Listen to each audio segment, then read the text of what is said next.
Welcome back to the series on frequently asked questions in dentistry.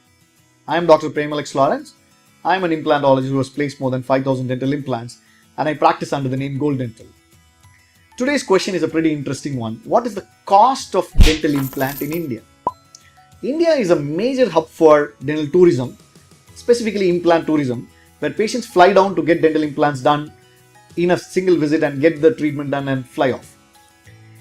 And we have the kind of cheapest dental implant cost across the globe.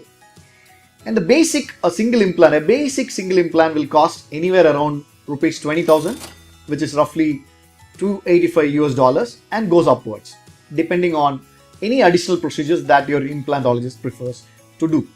For example, a bone grafting or a membrane or sinus lift or any other surgeries that is associated along with implants may increase the cost of the implant.